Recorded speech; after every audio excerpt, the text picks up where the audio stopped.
Welcome to Chillin' 101. We hope this video helps. You must act fast. Power the phone off and remove external accessories so electricity cannot short components. Once done, blot visible liquid with a lint-free cloth and tilt ports downward to drain.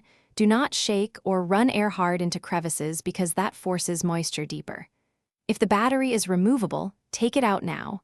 If not, open SIM and card trays. Use immediate gentle drying, cotton cloth or low-suction vacuum around openings to stop further spread before deeper cleaning. Once you've opened the phone, document and organize screws so reassembly is straightforward. You will see corrosion or mineral residue.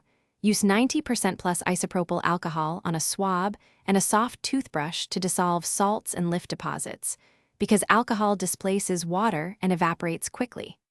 Clean connector pins and board edges carefully and let components air briefly. Then place removed parts and the shell in a sealed container with silica gel packets or desiccant for 24 to 48 hours.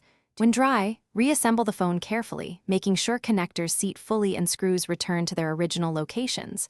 Over-torquing can crack components.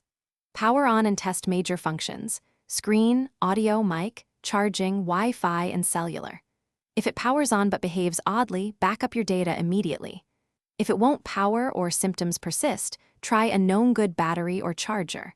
If still failing, the truest fix is professional board-level repair. Troubleshooting tip: visibly inspect connector pins for pitting, corrosion there often causes persistent faults.